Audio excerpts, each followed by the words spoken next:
Hello. Hey, that was kind of aggressive. Is this Ian? Yeah, this is Ian. Who am I speaking with? Hey, you are lucky enough to be speaking to one of the top-rated morning shows in North America. That's true. I thought you were going to say... No, that's real. According to a poll that my mom did recently on Twitter. Also true. We're called Brooke and Jeffrey in the Morning.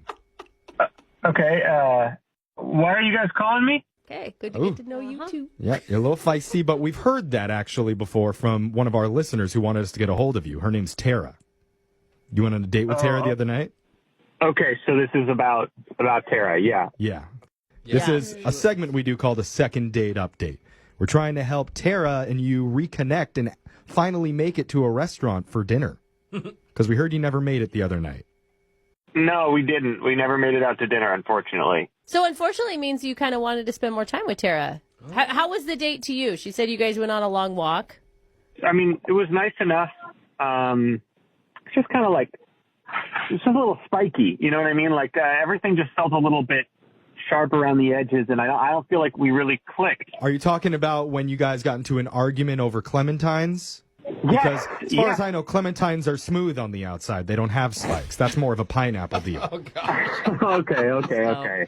Mr. Funny Guy. Yeah. No, I mean, we heard that you guys had a few tiffs over some fruits and over motorcycles. And I gotta say, like, I mean, you're on a first date with someone. Why correct them on if they call a clementine an orange? Like, why not just leave it alone, man? Who cares about facts? Okay. It's just not the timing. Like, Just go off feelings. I didn't mean to make a big deal of it. When she said orange, I was like, oh, I think they're clementine. I don't think she read it that way when you said it. I know she didn't read it that way because she was like, no, it's an orange. She's the one that started the fight. Okay. You were just stating the truth. But you know, like when you have a fight on Facebook? Yeah. And it's like, okay, you're not going to change your mind, even though you know you're wrong? Fine. Yeah. Like, I'm not going to try. Well, none of us are 60 years old and over, so we don't really fight on Facebook. Jose likes to. Jose, actually, that's true. Jose does get a little feisty You should online. do what the old people on Facebook do. Give them old sketchy link that anybody could have made up to prove your point. I mean, so you're saying that you just wish you felt like she was just digging her heels in just to argue. Yes. It felt like she couldn't be wrong and I couldn't be right. Okay. You know what I mean? Yeah. Okay. But that's most relationships between men and women, you know? marriage. So you just have to kind of get used to that. I mean, let's put all the arguments aside because I don't want to get into the minutia of it. But, like, overall, just your connection with her, Tara felt like the two of you kind of arguing back and forth was a sign that you have passion. Yeah. Could you see it from that perspective, maybe? I'm going to be honest with you guys. Nope. No. Well, okay. There wasn't at any point that you're like, wow, there's so much spice. I just want to lean in and kiss her. I felt like I had to have my guard up the whole time because she's going to call me out on something. Like again, you don't want to get into the minutia, but is she right about motorcycles?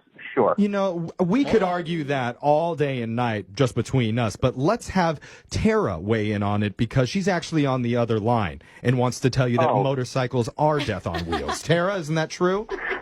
Yeah, I mean, I used to work at a spinal clinic, so everyone I know. I mean, this is already getting She may win that argument. Okay. I mean, yes, true facts, but can we not right now? Can we try and focus? Tara, why don't you say hello to your lover boy? Hey, Ian. Look, I probably was a little harsh there. I didn't realize you were on the line. I feel like... Maybe next time we better learn before talking to strangers. What? Oh. Wait, what? Is that flirty? That was flirty? I think so. Tone? Wait, so are you telling me what to do now when I'm on the phone? Oh. I don't know. I just like to argue, but...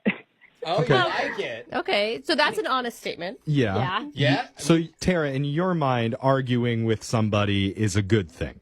Definitely it's passionate, and you want a passionate person in your life. You don't want someone who doesn't have any aspirations. But wouldn't you want some sort of balance? Like, instead of constantly arguing? Maybe? Ian, what do you think about Tara's opinion on the disagreements that you had? Can we meet halfway? I mean, look, There it is. have half of an argument with her and then concede? it's not about that for me. That's not what passion looks like for me. Oh, what does passion look like to you? It means being attracted to each other, being passionate, not fighting. Yeah. Fighting isn't passion. I mean, it's a form. It's not a good form of it. No, I'm with him on that one. Okay. Well, I have pictures on my phone of what passion looks like that I could text to both of you, and maybe one of you will come onto my side That's here. another opinion of passion. No pictures to listeners, to strangers, not to Ian. No one's going to argue about how passionate these photos I are. believe you. I don't need to see them. Okay. Well, what about Tara and Ian? And you, either of you want some photos? No. I'm all set. Thank you. Maybe. Oh, What? Tara. Tara, get out I'm of coming here. onto your side over She's here. like, it looks like a clementine. Okay, Ann, I'm just saying this. Like, let's just say we were married. Oh. Like, at least we know on the first date that we have passion and, like, a little bit of arguing. It's not like years later. Yeah. You're practicing the arguments for your future marriage. Yeah. Can you see it like that? Hypotheticals always really healthy. Never lead to arguments. Ian? Yeah, I don't know what to say to that. Okay. Yeah, well, maybe the right thing is that let's not talk in hypotheticals. Ian, would you like to marry Tara? No, second date. Second Because date. we will pay for that. We cannot afford a wedding, Jen. Oh, I'm just talking about a date here. A $25 wedding with an Applebee's gift card on us. Ooh, I do have my marriage license. I can marry you guys. Or if you're not into the wedding idea, just a date, a regular date. We could do that too. See, it doesn't sound so bad when you compare it to a wedding. Right? This is an easy step. We should do this all the time. Just the fact that I was called out here onto the radio, it's like so confrontational to me. It's not what I'm looking for, Oh. guys. Tara, look, I'm sure you're great, but All right, suit yourself. we're not right. God, I thought we were pretty cool and chill during this whole thing. Yeah. It was not cool and chill for me. Oh. Just saying. Okay, sorry. Well, it sounds like Tara said no before you could get your no in, so I think Tara wins this argument, okay, Oh, Ian? or they agree for once. You guys are on the same page.